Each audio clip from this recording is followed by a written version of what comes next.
안녕하세요, 청년부 여러분. 오늘 우리가 경제의 기초 배경인 은행에 대해서 한번 알아보려고 합니다. 우리 청년부 여러분, 혹시 은행과 많이 가까우신가요? 아니면 입출금에만 혹시 관심이 있으신가요? 오늘 우리가 경제를 시작하기 전에 은행과 또 우리가 궁금한 은행의 기능, 그리고 은행을 통해 우리가 알아두어야 할 경제적 꿀팁에 대해서 한번 알아가 보는 시간 갖도록 하겠습니다. 지금 옆에 계신 분은 이제 우리나라에서 대표적인 은행인 우리은행에서 30년간 일하신 이자성 장로님입니다. 오늘 이자성 장로님을 모시고 한번 우리 은행과 또 경제적인 관점에 대해서 한번 이야기를 나눠보는 시간 갖도록 하겠습니다. 장로님 안녕하십니까? 안녕하세요. 네, 청년 여러분 안녕하세요. 우리 장로님과 함께 하겠는데요. 이제 가장 중요한 거는 청년들이 경제관념을 어떻게 갖느냐가 정말 중요하잖아요, 오늘날. 네. 근데 혹시 장로님께서 생각하시는 청년 때의 경제적 마인드 한번 설명해 주시면 좋을 것 같습니다. 네, 여러분도 이제 청년 시절이지만 제가 생각하는 청년들의 경제에 대한 기본 자세 이런 거에 대해서 몇 가지 한번 이야기를 한번 해볼게요. 네, 청년 시절에 가장 중요한 건 우리가 기독 청년이잖아 신앙인으로서 올바른 경제관념을 가지는 거예요. 모든 물질의 주인은 하나님이시다. 이게 중요한 것 같아요. 그리고 본인이 현재 하는 일이 최우선해야 돼요. 그 다음에 또 하나는 정직한 방법으로 노력해야 하나님 보시기에 좋을 것 같아요. 자신의 이익을 위해서 남을 이용하거나 희생시키거나 아니면 뭐 거짓말 아니면 사기, 마약 등으로 이제 부적절한 방법으로 타인에게 피해를 주면서까지 자기가 이익을 얻어내면 그거는 결국 언젠간 자기한테 커다란 피해로 돌아올 것 같아요. 청년 시절에는 하고 싶은 거 많잖아요. 그렇죠, 그래서 그렇죠. 과소비를 좀 억제하고 좀 전략해서 저축해서 은행에 저축해서 시드머니 우리가 뭐 종잣돈이라고 말하는데 시드머니를 만드는 게 중요할 것 같아요. 매월 한 소득의 3분의 1 정도는 저축을 하면 어떨까? 저는 중요한 게 이제 돈을 지출할 때는 막 사고 싶은 거 쓰고 싶은 거 많잖아요. 그럴 그렇죠. 때 자기 소득 그 범위 내에서 지나치면은 안 될 것 같아요. 그래서 소비도 계획을 세워라. 소비도 어, 계획을 세워라. 예. 그다음에 이제 중요한 건 청년 때부터 이게 중요한 건데 소득에 대해서는 하나님께 감사를 드려야 돼요. 하나님께 주신 은혜에 감사하고 또 그렇죠. 거기에 자기가 또 헌금도 할 줄 알아야 돼요. 감사헌금 또 이제 목사님이나 전도사님들이 여러 차례 얘기를 했었지만 이거를 우리 그 역사적으로도 성경에 나와 있잖아요. 드릴 줄 아는 그런 방법이 필요할 것 같아요. 조금이라도 나누고 도우면 행복해질 것 같아요.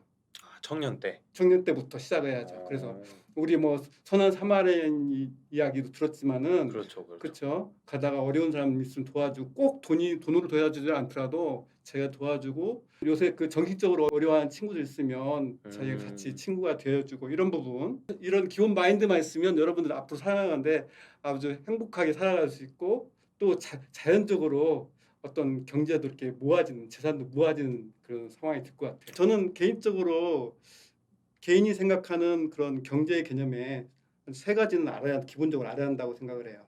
세 가지요. 네. 어떤 게 있죠? 자산. 자산. 자산은 뭐냐면 현금, 예금, 그다음에 뭐 주식든 유가증권, 부동산을 합쳐서 자산이라고 해요. 부채. 부채. 부채는 어떻게 말하면 딱 우리가 말하는 대출이에요. 대출. 대출. 예. 대출. 대출은 뭐 신용대출, 담보대출 이렇게 있잖아요. 그렇죠, 내 신용을 그렇죠. 받을 수 있고 그다음에 뭐 집이나 뭘 담보해서 대출을 받을 수 있잖아요. 그렇죠. 그다음에 이런 것도 부채예요. 각종 할부금. 내가 아. 휴대폰을 샀어요. 근데 내 돈이 부족하니까 뭐 10개월 할부, 뭐 몇 개월 할부 쓸 수 맞아요. 있잖아요. 그것도 부채예요. 휴대폰 요새 100만 원 이렇게 나가잖아요. 좋은 건 뭐 너무 200만 비싸요, 원까지 그치. 진짜. 그다음에 뭐 컴퓨터 샀는데 할부를 썼다. 할부도 다 이제 부채로 그렇죠. 들어가는군요. 나중에 결혼하고 그럼 자동차도 있어야 하잖아요. 그렇죠. 자동차도 할부를 사다? 그것도 부채예요. 나머지 있는 것들은 이런 것들이 다 이렇게 이제 뭐 대출금, 각종 할부금 이런 것도 대출이에요. 그다음에 자본이에요. 자본은 뭐냐? 아까 말한 자산 있잖아요. 현금 등 뭐 유가증, 그렇죠. 부동산하고 그다음에 부채, 대출금 이런 것 대출금. 있죠. 거기에 그러니까 자산에서 부채를 뺀 게 자본이에요. 순자산. 자산에서 부채를 뺀 게 자본이에요. 자본이라는 거네요. 예. 자산, 부채, 자본. 근데 요즘 이제 네. 장로님 핫하게 나오는 이야기가 있는데 예. 요즘 은행에서 이자율이 엄청 낮다고 계속 이야기가 나오는데 예. 옛날부터 어른들 포함해서 많은 분들이 이제 저축을 하면서 살아야 된다. 장로님도 예. 말씀하셨다시피 우리가 계속 저축을 해야 된다라고 했는데 요즘 이렇게 이자가 낮은 상황에서 우리가 저축을 하는 것이 어느 정도 의미가 있을까라는 게 요즘 시대에는 좀 궁금합니다. 그렇죠. 이제 은행에 내 돈을 다 넣어야만 되는 건가? 이런 고민도 있잖아요. 그렇죠, 그렇죠. 근데 이제 전 기본적으로 그 처음부터 내가 그 목돈이 만들어지기 전에는 매월 일정한 부분은 저축해야 하는 습관이 필요하다고 생각해요. 그래야 목돈을 만들거든요. 그렇죠, 그렇죠. 목돈을 만들어야 내가 뭘 소비하거나 사거나 하물며 내가 결혼해서 전세금, 계약금이라도 만들어내야 해야 하면 목돈을 만들어야 하잖아요. 그렇죠. 은행에 놔둔다 그래서 그냥 놔두는 게보다는 아까 말씀한 대로 뭐 주택 청약 저축 이건 필수거든요, 요새요. 주택 정말. 청약 저축 그다음에 좀 개인연금, 청년들을 우대하는 저축들이 있어요. 금리가 낮잖아요. 근데 뭐 현재 금리는 한 1% 요새 뭐 조금 올라가서 0.75, 1% 정도 된다고 생각하는데 만약에 청년 우대 저축 같은 경우는 1%나 2%를 더 플러스해서 3%를 준다. 이런 오, 3%. 상품들이 있어요. 그래서 주택 청약 저축도 일반 저축보다는 금리가 조금 0.5% 정도 높아요. 그러니까 주택 청약 저축, 이 주택 청약도 할 수 있고 금리도 높고 이거는 또한 이게 만기가 없어요. 청약증 그래서 계속 불입을 할 수가 있어요.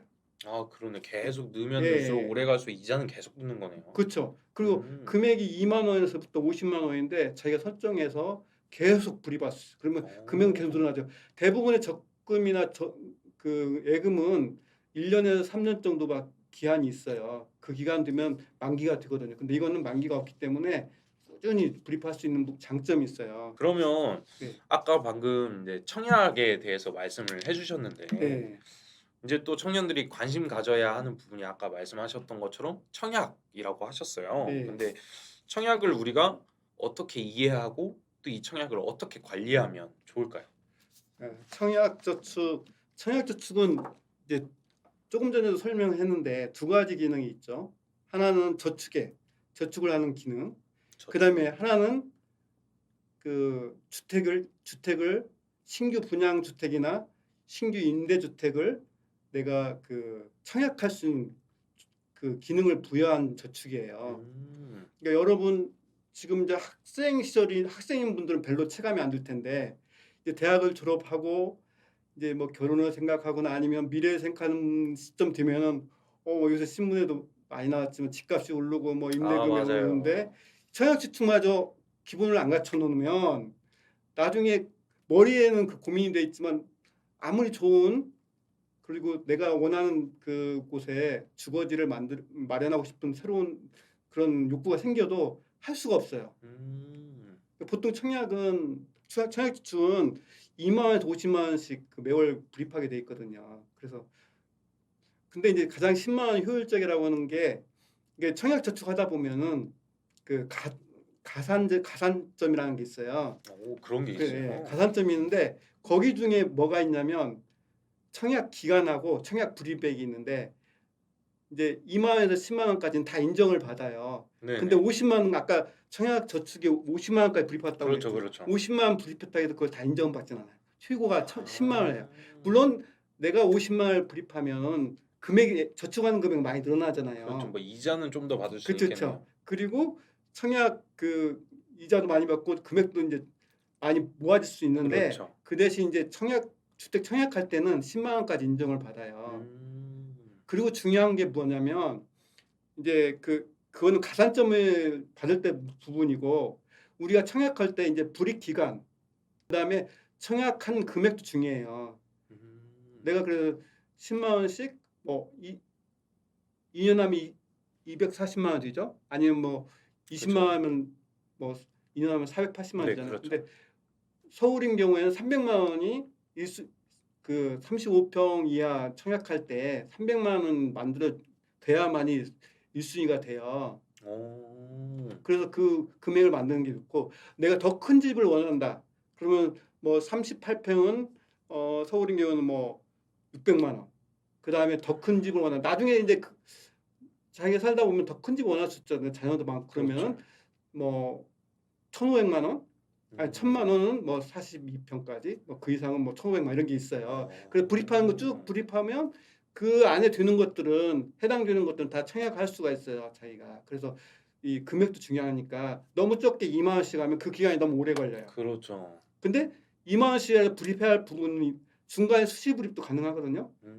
그 50만 원 범위 내에서. 근데 2만 원에 계속 불입하는 거 그 불입 기간이 또 불입을 꼭 꼬박꼬박 해야만 불입 기간 인정받아요. 그래서 2만 원씩이라도 하고 아니면 자기가 할 수 있으면 10만 원에서 20만 원 정도 하고 그다음에 불입한 자기가 청약하는 금액이 부족한 내가 이제 뭐 예를 들어서 다음 달에 뭐 몇 개월 후에 이거 뭐 분양 나올 텐데 하고 다음 부족한 거 있으면 추가로 불입을 해서 그 기본 청약금을 300만 원, 300만 원 이렇게 만들어내야 청약할 수 있는 자격이 주어져요. 그래도 우리가 300을 한 번에 넣을 수가 없으니까 여러분 조금씩 잘 이렇게 관리를 하면서 미리 이렇게 만들어 놓으시는 게 좋을 것 같습니다.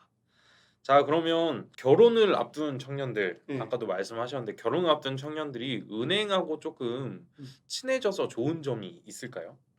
기본적으로 결혼할 때는 자금이 필요하잖아요. 그쵸, 자금 많이 내가 필요하죠. 예금이 충분히 확보했다면 걱정이 없어. 그쵸, 그럼 걱정 그래도 없는데. 또 집 구하고 뭐 맞아요.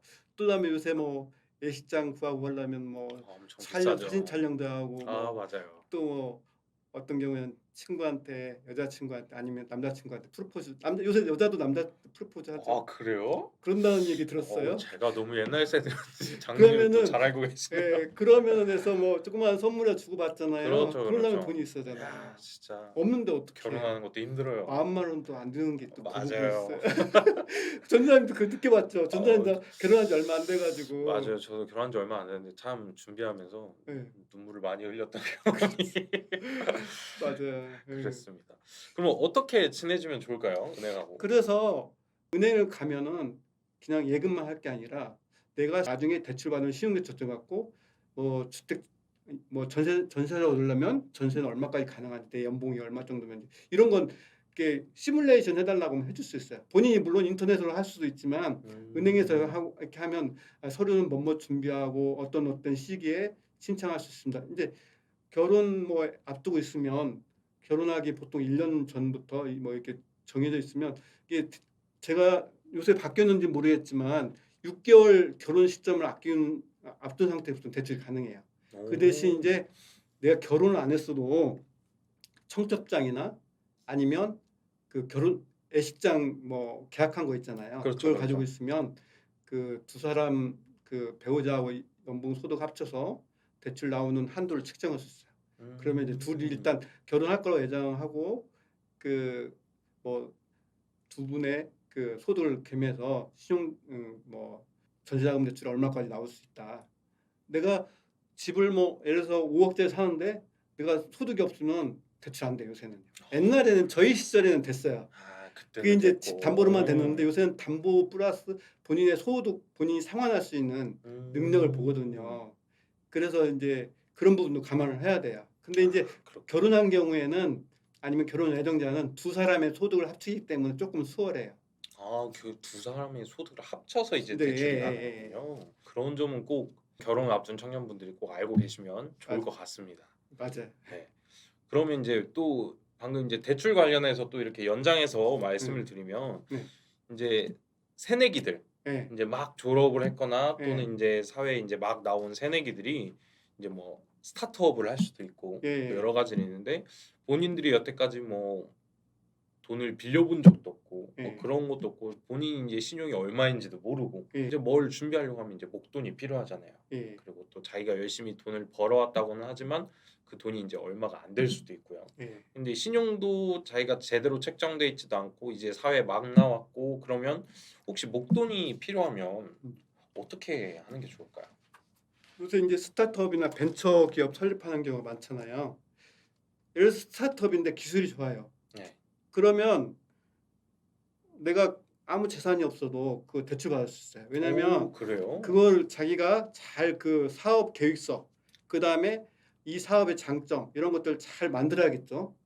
그래서 기업의 프리테인트 가지고 이게 왜 유망한가 이것도 어필할 수 있어야 하고, 그 다음에 이제 그걸 가지고 이제 상담을 하면 만약에 이게 이제 그 벤처 가능 그 기업으로 판명이 나면 이제 자기 그 가진 담보가 없어도 뭐 기술 신용 보증 기금이나 아니면 뭐 각 은행별로 벤처에 대한 그 투자 자금이 있어요. 그것들을 통해서 대출을 받을 수 있어요. 그래서 요새 벤처는 기업 하시는 분들 보면은 다 자기 돈을 안 해요. 자기가 이제 사업을 그러면 적극 은행에도 알리고 또 그다음에 벤처 기업 같은 데에도 자문하고 이런 여러 가지 그 기관들 있잖아요. 그렇죠, 그렇죠. 자문하면 거기서 투자를 받을 수 있어요. 와. 또 아니면 은행에 대출을 받을 수 있고.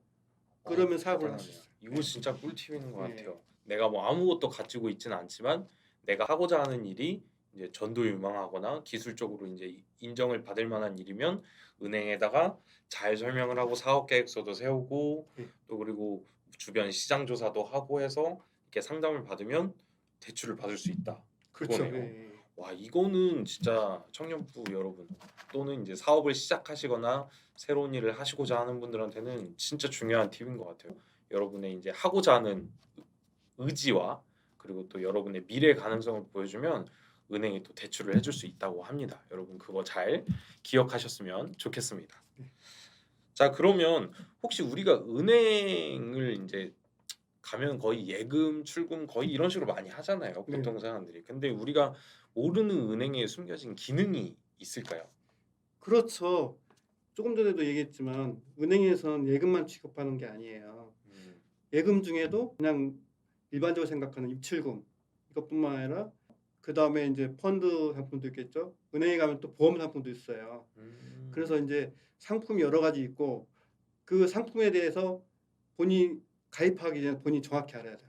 펀드 상품이라는 건 뭐 예를 들어서 주식이나 어떤 거에 대해서 이렇게 은행에서 그 펀드에 대해서 투자하고 그거를 소개를 하는 경우가 많거든요. 근데 자기가 내용을 모르고 그냥 은행원이 하라고 했다 해서 딱 가입하게 아니라 자기가 어느 정도 지식을 가지고 펀드 상품 나쁘지 않아요.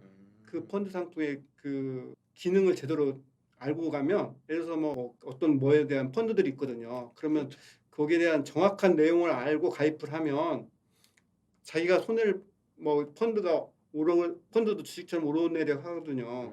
근데 그러면 자기도 어느 정도 확신이 있기 때문에 펀드 상품도 정확히 알아야 할 필요가 있어요. 그래서 사실은 저는 그 은행에 거래하는 분도 경제적인 일반적인 지식을 좀 써야 한다고 생각해요. 아, 그래서 보통 이제 책이나 신문이나 요새 요새는 그 인터넷으로 많이 보잖아요. 이렇게 그렇죠, 인터넷 뉴스 보면은 꼭 뭐 내가 그 연예 뉴스 같은 건 보려고 하지 말고 저는 이렇게 세 가지 그 섹션을 좀 보라고 얘기해요.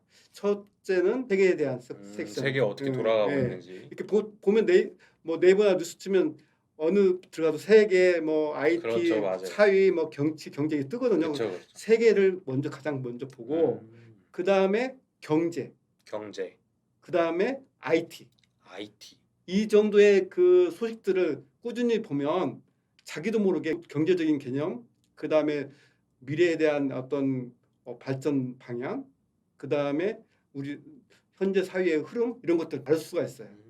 그래야만 그 은행 거래뿐만 아니라 다른 투자하는 데도 도움이 될 수 있을 거예요. 이게 확실히 그래도 경제를 알고 있어야 예. 뭐 은행을 이용하거나 아니면 투자를 할 때에도 예. 좀 큰 도움이 되겠네요. 아까 뭐 전전님 말씀하신 대로 내가 벤처 뭐 이런 거 할 수 있다고 했잖아요. 그렇죠, 그렇죠. 스타트업. 근데 그 뉴스에 들어가 보니까 자기보다 먼저 발간돼서 시행하는 게 있어요. 그럴 수 있죠. 그러면 자기는 이게 가장 빠른 기술이라고 봤는데 그렇죠. 아니다. 그러면 자기가 사업을 진행하기 전에 다른 사람이 먼저 진행하고 뺏길 수 있잖아요. 그렇죠, 그렇죠. 그렇지 않고 또 그 사람들이 그 뉴스에 접한 내용, 뭐 연구한 그 내용들을 잘 접목해서 사업을 더 업그레이드 시킬 수 있거든요. 그렇죠, 그렇죠. 사업도. 확실히 공부를 해야겠네요. 경제 관련돼서. 자, 그러면 예, 이제 마지막으로 예. 청년들에게 어떻게 이제 경제를 담당하면서 살아가면 좋겠다라는 거 한 말씀 해주시면 좋을 것 같습니다. 그 모든 게 기본을 갖춰야 한다고 생각을 해요. 그래서 이제 가장 중요한 부분이 저는 사실 우리가 기독 청년이잖아요. 그렇죠. 매일매일 말씀 듣고 기도하면서 그렇죠. 또 우리가 관심 있는 부분, 특히 이제 아까 경제 오늘 요새 경제 그런 관점들이 많으니까 이런 거에 공부를 한 다음에 자기가 거기에 대한 실전에 투입하는 게 가장 중요하다고 생각을 해요. 그리고 자기가 얻은 소득, 자기가 얻은 이익, 자기가 뭔가 성취하는 거에 대해서 하나님께 감사를 드리고 헌금 너무 두려워하지 마세요. 헌금하면 진짜 사실 그런 두려운 부분이 있었죠. 저도 청년 때. 어, 11조 하려면 어렵잖아요. 아, 그래도 어렵죠. 근데 그 한 만큼이 더 이상 채워줘요. 하나님께서. 저는 경험상 그 느껴요. 그래서 뭐 감사하면 현금, 그다음에 뭐 꼭 그것도 않더라도 하나님 주신 은혜에 감사하면서 또 너무 욕심부리지 않고 차곡차곡 쌓아가면 내가 능력을 갖추면 이런 경제가 또 이렇게 부유해지라고 생각합니다. 아, 감사합니다. 오늘 우리가 이렇게 장로님을 모시고 우리 경제의 한 축을 담당하고 있는 이제 은행 또는 이제 은행에서 만날 수 있는 우리가 팁들을 한번 배워봤습니다. 경제를 시작하는 기독 청년들에게 정말 중요한 이야기였던 것 같은데요. 다음 이 시간에는 이 동암교회에서 있는 이제 청년 투자가를 한번 만나보려고 해요. 그래서 어떤 생각으로 투자를 시작했고 그 투자를 어떻게 이어나가고 있는지 한번 알아보려고 하니까 우리 다음 시간에는 청년 투자가를 만나보는 시간 갖도록 하겠습니다. 그러면 오늘은 여기까지 하겠습니다. 감사합니다. 감사합니다. 감사합니다.